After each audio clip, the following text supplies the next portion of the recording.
नहीं जारी किया जाएगा। और शिक्षा विभाग ने आज क्या क्या आदेश दिया है उसके बारे में भी जानेंगे। शिक्षा विभाग ने सप्लीमेंट्री रिजल्ट देने से सीधे मना कर दिया साफ तौर पर।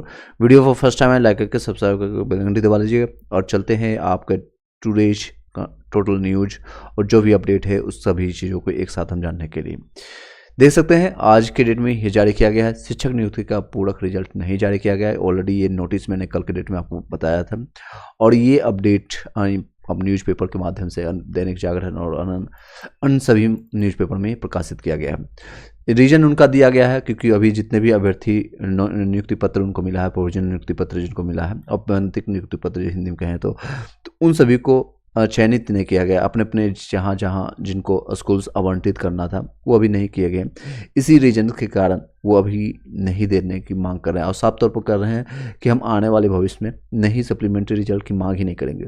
तो उन सभी लोगों के साथ धोखा और कह सकते हैं नाइंसाफ़ी हो रही है जिन लोगों का 1 नंबर 2 नंबर या 4 नंबर के कारण नहीं हुआ है और डेट ऑफ बर्थ के कारण कई लोग का नहीं हुआ है सिलेक्शन, उन लोगों के साथ नुकसान हुआ। चलिए इनको हम अच्छे नजर से पढ़ते हैं। देख सकते हैं हिंदुस्तान ब्यूरो में पटना का न्यूज है। बिहार लोक सेवा आयोग की ओर से दूसरे चरण की शिक्षक नियुक्ति के लिए ली गई परीक्षा का पूरक रिजल्ट जारी नहीं होगा। TRE 1 में भी कुछ लोग का जो जिन्होंने कंप्लेन किया या फिर आपत्ति दर्ज किया उन लोगों का रिजल्ट जारी किया गया। अभी तक उन लोगों का फाइनलाइजेशन नहीं किया गया कि कहाँ पर उनका टीवी होगा, क्या चीज़ें प्रक्रिया होगी, वो भी नहीं फाइनल किया गया।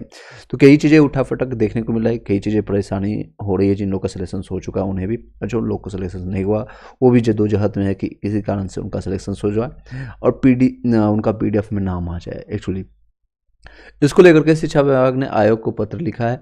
विभाग ने पत्र में लिखा है कि सफल अभ्यर्थियों को औपबंधिक नियुक्ति पत्र प्राप्त हो गया है। स्कूल आवंटन की प्रक्रिया चल रही है। परीक्षाफल 1 माह पहले प्रकाशित हुआ है। आप लोग का रिजल्ट जो जारी किया गया था 1 महीने पहले जारी किया गया था और आपको सभी लोग को पटना में और टोटल 38 जिलों में सभी लोग को औपबंधिक नियुक्ति पत्र यानी प्रोविजनल नियुक्ति पत्र लेने के बाद सभी लोग बैठे हुए हैं। ऐसे में पूरक रिजल्ट के प्रकाशन से मुकदमे की स्थिति उत्पन्न हो सकती है। इसलिए विभाग का निर्णय है कि यानी मुकदमा, उनको पता है कि ये सब केस चलेगा, कई गलतियां इन्होंने किया, बीच में नियम चेंज कर दिया, बीच में आपका लैंग्वेज पेपर को 0 मान लेना या फिर कई चीज़ें आपका चेंज करना, तो वो सारी चीज़ें इनको भी पता है कि ये सारी प्रक्रिया में उन्होंने झोल झाल किया है। सीधे तौर पर कहें बहुत सारे उनमें गलत काम किया, उन्होंने गलत निर्णय लिया गया है, साफ तौर पर कह सकते हैं। इसलिए विभाग का निर्णय है कि पूर्व में जारी किए पूरक रिजल्ट के आदेश को वापस लिया जाता है। और दूसरे चरण में 14,762 अभ्यर्थी ऐसे हैं जो एक से अधिक स्तर पर शिक्षक परीक्षा में सफल हुए हैं। 14,000 सोचिए, अगर इन लोगों का रिजल्ट दिया जाता कम से कम 14,762 लोगों का तो भविष्य बनेगा, लेकिन उनका रिजल्ट नहीं देने की मंशा है। पर ये शिक्षक किसी भी एक जगह पर काउंसलिंग में उपस्थित हुए हैं। ऐसे में इतने पद पर पूरक रिजल्ट की निकालने की तैयारी में पूर्व में विभाग की थी। अब लेकिन ये सब खत्म कर दिया गया। 14,662 आपका 762 एक से अधिक परीक्षा फल सफल हुए हैं। ये आपके सारे प्रक्रिया थी। घोषित नहीं होगा दूसरे चरण की अध्यापक नियुक्ति परीक्षा का पूरक परीक्षा परिणाम। ये अलग अलग न्यूज़पेपर में ये कटिंग आप देख सकते हैं और इससे संबंधित अगर आपका कोई क्वेश्चन रहता है, डाउट रहता है, आप पूछ सकते हैं और अभी सभी चीज़ों का आपका जवाब यहाँ पर मिल सकते हैं। जो सब बेस्ट पॉसिबल आंसर हो सकता है जो आप कर सकते हैं। जिन लोगों का 1 नंबर या 2 नंबर या फिर किसी कारण से आपका नहीं सिलेक्शन हुआ और या फिर ज़्यादा जिनका नंबर है 5 नंबर या 10 नंबर से ज़्यादा कट ऑफ से ज़्यादा गया है, नंबर कम है, तो उन लोगों को सिर्फ ये सजेशन देना चाहूँगा, आप लोग तैयारी BPSC TRE 3 के लिए स्टार्ट कर दीजिए ताकि आपका इस बार चूके ना। अगर इस बार चूक गए तो भविष्य में कभी भी शिक्षक नहीं बन पाएंगे। रीजन वाइज पता है कि ये इलेक्शंस का विधानसभा लोकसभा का चुनाव है, इसी कारण से ये इलेक्शन में इतनी वैकेंसी देखने को मिली है। भविष्य में फिर कभी भी शायद ही इतना वैकेंसी देखने को मिले। घोषित नहीं होगा दूसरे चरण के अध्यापक नियुक्ति परीक्षा का पूरक परिणाम। पटना में देख सकते हैं बिहार लोक सेवा आयोग द्वारा ली गई दूसरे चरण की अध्यापक नियुक्ति परीक्षा का पूरक परीक्षा फल यानी सप्लीमेंट्री रिजल्ट नहीं आएगा। इससे संबंधित पत्र जो शिक्षा विभाग ने बिहार लोक सेवा आयोग के सचिव को भेज दिया है।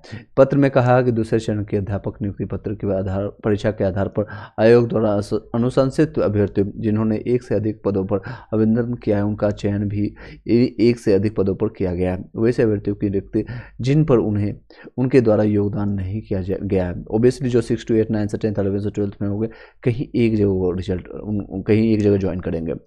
तो इनके बाद पूरक रिजल्ट परीक्षा फल को प्रकाशित करने का अनुरोध किया गया था।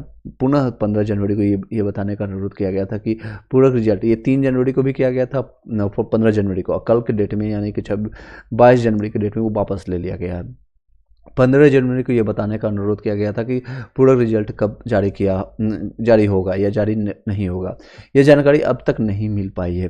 पत्र में कहा गया है कि संबंधित अभ्यर्थियों को काउंसलिंग पश्चात औपबंधिक नियुक्ति पत्र देने के बाद विद्यालय आवंटन की कार्रवाई प्रक्रियाधीन है, यानी यह कंप्लीट अभी नहीं हुआ। ऐसी स्थिति में पूरक परीक्षा फल प्रकाशित किया जाना समीचीन प्रतीत नहीं होता है, यानी उनको अच्छा नहीं लग रहा है कि ये उचित प्रतीत होता है, क्योंकि अभी इन लोगों को भी स्कूल आवंटित नहीं हुआ है, ये इनका कहना है। इसके मद्देनजर शिक्षा विभाग का पूरक परीक्षा देने संबंधित अपने पत्र को वापस लेता है। उल्लेखनीय है 14,762 अभ्यर्थी ऐसे थे जिनका चयन 1 से अधिक पदों पर चयन हुआ है। ये सेम न्यूज़पेपर को अलग अलग प्रकाशित किया गया है। शिक्षा विभाग का स्कूल खोलने का आदेश दिया गया है। डीएम बोले यह गैर कानूनी है। देख सकते हैं ये डीएम और एक दूसरे से झगड़ा करना, एक बच्चों की तरह, कोई बोल रहा है खोल दो स्कूल, कोई बोल रहा है नहीं खोलना है। तो डीएम बोल रहे हैं गैर कानूनी, क्योंकि बस अभी बहुत ज़्यादा ठंड है, कोल्ड की स्थिति इतनी ज़्यादा है। देख सकते हैं टेम्परेचर एकदम रेड अलर्ट है। तो भीषण ठंड की वजह से स्कूल को 23 तक बंद रखने का डीएम ने दिया था आदेश, लेकिन अब उसको स्कूल ओपन करने के लिए कहा गया। पटना में राज्य में कड़ाके की ठंड को देखते हुए जिलाधिकारी के द्वारा तमाम विद्यालयों को बंद किया जाना शिक्षा विभाग को नागजाड़ गुजर रहा है। शिक्षा विभाग अब सोच रहे हैं कि 35 साल की गलतियों को कुछ दिनों में, कुछ महीनों में शायद उसको सुधार लेंगे, जो कि संभव नहीं है। किसी को एक टाइम भोजन अगर दिया जाता है और 5 दिन खाना नहीं देगा तो कैसा लगेगा, और 5 दिन का खाना एक ही दिन में खिलाया जाएगा तो कैसा लगेगा। वही स्थिति अभी बिहार के बच्चों का, बिहार के शिक्षकों का। तो सेम स्थिति है। 35 साल से उन्होंने कोई कार्य किया नहीं। उसके बाद अभी देख सकते हैं वो 35 दिनों में या फिर कुछ दिनों में वो कंप्लीट करने की कोशिश कर रहे हैं। स्थिति कुछ यूं ही है कि बीते 3 दिनों में शिक्षा विभाग ने विद्यालयों को खोलने के लिए 2 आदेश जारी किया है। दूसरा आदेश पटना जिले के स्कूल को खोलने के लिए दिया गया है। जवाब में पटना के डीएम डॉक्टर चंद्रशेखर सिंह ने भी सख्त रुख अपनाया है। उन्होंने शिक्षा विभाग के स्कूल खोलने संबंधित पत्र को गैर कानूनी एवं अप्रशासनिक करार दिया है। पटना की तरह नालंदा में भी डीएम शशांक शुभंकर ने 23 तक 8वीं तक के, यानी 1 से लेकर के 8वीं तक के, क्योंकि ये छोटे बच्चे होते हैं, 8वीं तक के उसका तक पढ़ाई स्थगित करने का आदेश दे रखा है। हालांकि वहां के जिला शिक्षा पदाधिकारी डीओ ने सोमवार को स्कूल खोलने के संबंधित कोई आदेश जारी नहीं किया है। इधर पटना डीओ अमित कुमार ने बताया कि विभागीय पत्र के आलोक में मंगलवार से सरकारी स्कूल में कक्षा 1 से 8वीं तक की पढ़ाई शुरू हो जाएगी। उन्होंने सभी प्रधानाध्यापकों यानी कि प्रिंसिपल को देख सकते हैं को दिशा निर्देश दिया हुआ है। 23 जनवरी से पूर्व निर्धारित समय अनुसार कक्षा 1 से 8 तक ये सारी चीज़ें प्रक्रिया का चलेगी। तो काफ़ी प्रॉब्लम है। हालांकि ये अगर देखेंगे तो 31 तक ये ठंड की परिस्थिति रहेगी, तो पटना में सभी जगह पूरे बिहार में ये नहीं चलना चाहिए। शिक्षकों की समीक्षा परीक्षा आपका 26 से फरवरी से लेकर के जो ये नियोजित शिक्षक जितने भी लोग हैं तो उन लोगों के लिए 1 से 15 फरवरी तक आवेदन कर सकेंगे और परीक्षा शुल्क 1100 रुपया देने होंगे। और ये सारे नियोजित शिक्षक के लिए देख सकते हैं रेड येलो में लिखा हुआ है यहाँ पर। बिहार विद्यालय परीक्षा समिति ने सोमवार को नियोजित शिक्षक को राजकर्मी का दर्जा देने के लिए ली जाने वाली क्षमता परीक्षा की तिथि जारी कर दी गई। यह परीक्षा तो उन सभी लोगों को शेयर कर दिए जो नियोजित शिक्षक हैं और उन लोगों को ये जानकारी मिलना चाहिए। यह परीक्षा 26 फरवरी से लेकर के 13 मार्च तक होगी। इसके लिए आवेदन की प्रक्रिया 1 फरवरी से शुरू होगी। आवेदन की अंतिम फरवरी 15 फरवरी तक रहेगी, यानी 15 दिन में आपको सारी प्रक्रिया करना होगा। शिक्षक प्रवेश पत्र 5 से लेकर के 16 फरवरी तक डाउनलोड कर सकते हैं। डाउनलोड किए गए प्रवेश पत्र को जिला कार्यक्रम पदाधिकारी स्थापना द्वारा वेतन भुगतान पंजी से स्थापित करके भौतिक हस्ताक्षर के साथ, यानी 6 से लेकर के 16 तक फरवरी तक डाउनलोड करेंगे। सभी कोटि के अभ्यर्थियों को परीक्षा शुल्क 1100 रुपये देने होंगे। ये गलत बात है। सभी को 1100 रुपये, अब SC ST महिलाओं के लिए 1100 रुपये जो नियोजित शिक्षक हैं वो कहीं ना कहीं बिहार के बहुत नुकसान है। ये कह सकते हैं एक तरह से फंड इकट्ठा करने का एक जरिया और कुछ नहीं है। क्षमता परीक्षा की ऑनलाइन होगी और सभी प्रश्न बहुविकल्पिक होंगे, यानी कि 150 नंबर का होगा, 150 मिनट्स आपको मिलेगा। टोटल आपको 2.5 घंटे का पेपर होगा। इस तरह से आपका सारी चीज़ रहेंगे। कक्षाओं में उपस्थित नगन रहिए। 8वीं तक के विद्यालय आप दे सकते हैं 11:30 बजे से चालू रहेंगे और ये गया का है। अभ्यर्थी को मोबाइल से आधार लिंक होना जरूरी है। और अग्निवीर जितने भी हैं, मुजफ्फरपुर संवाददाता अग्निवीर में फर्जीवाड़ा रोकने को लेकर के सेना ने अभ्यर्थी को आधार कार्ड को उनके मोबाइल से लिंक करने का आदेश दिया है। जिस अभ्यर्थी का आधार कार्ड उनके मोबाइल नंबर से लिंक नहीं होगा, उनकी उम्मीदवारी रद्द कर दी जाएगी। तो उन सभी लोग को जरूरी है। सेना ने इसे लेकर के अपनी आधिकारिक वेबसाइट पर अधिसूचना जारी की है। सेना ने इससे पहले लिखित परीक्षा को ऑनलाइन लिया था ऑनलाइन किया था। अब फिर लिखित परीक्षा को टाइपिंग टेस्ट को अनिवार्य किया। जांच के क्रम में अभ्यर्थियों को हार्ड कॉपी के साथ डिजी लॉकर पर भी शैक्षणिक प्रमाण पत्र अधिकारियों को दिखाया ना अनिवार्य किया गया है। यानी डिजी लॉकर आप लोग को ऑलरेडी पता होगा। दी गई यह ऑनलाइन रजिस्ट्रेशन से पहले डिजी लॉकर को अपने मोबाइल में डाउनलोड भी कर लें। मालूम हो कि इससे पहले वो हाल ही में अभ्यर्थी को पहचान के लिए आधार कार्ड एवं पैन कार्ड लाना अनिवार्य था। चलिए आगे बढ़ते हैं। शीत दिवस और कोल्ड वेव के से कांप रहे हैं गया के लोग, और ये आप पढ़ सकते हैं। काफ़ी यहाँ पर ठंड की स्थिति है और यहाँ टेम्परेचर देख सकते हैं 4.1 डिग्री तक चला गया है। चलिए आगे देखते हैं। शिक्षा विभाग में कोई चुनौती नहीं, मेहता जी का कहना है। शिक्षा मंत्री से पदभार ग्रहण किया और अफसरों के साथ बैठक किया है। ये पॉलिटिकल रिपोर्ट्स आप पढ़ सकते हैं। 11:30 से 3:30 तक आप कक्षा ले सकते हैं 8वीं तक के बच्चे। नजीर बनेगा शिक्षा विभाग, यानी ये आपका मेहता जी का कहना है। शिक्षा विभाग, शिक्षा मंत्री जो है अभी कई लोगों को जीके में ये क्वेश्चन आ भी सकता है, लास्ट शिक्षा मंत्री कौन थे और अभी कौन है, ये कमेंट बॉक्स में जरूर बताइएगा। अभी के वर्तमान शिक्षा मंत्री बिहार के जो हैं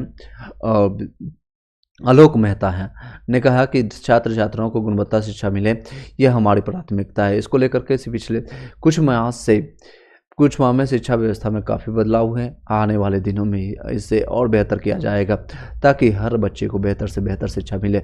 शिक्षा विभाग अपने बेहतर कार्यों से देश के सामने नज़ीर पेश करेगा। नज़ीर समझ सकते हैं, मुआयना एक कर सकते मापदंड पैदा करेगा। That's a good things.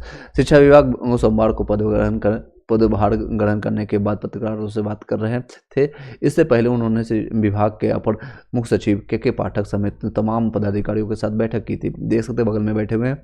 Shri Pathak ने पद मंत्री को गुलदस्ता देकर के उनका स्वागत किया। बैठक में पदाधिकारियों ने प्रस्तुतिकरण के माध्यम से विभाग के कार्यकलापों और योजनाओं की जानकारी मंत्री को दी। मंत्री ने पत्रकारों से यह कहा कि शिक्षा में सुधार के लिए कुछ कड़े कदम उठाए भी गए हैं और ये किसी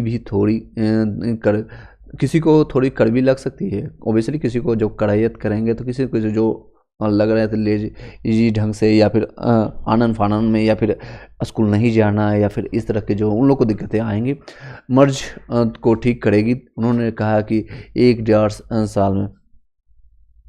साल में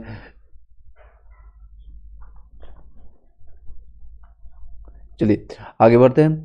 उन्होंने कहा कि 1-1.5 साल में शिक्षा विभाग की तस्वीर बदली है। मुख्यमंत्री नीतीश कुमार और उप मुख्यमंत्री तेजस्वी यादव जो के नेतृत्व में काफ़ी काम हुए हैं। आप बता सकते हैं कमेंट बॉक्स में कितना काम हुआ।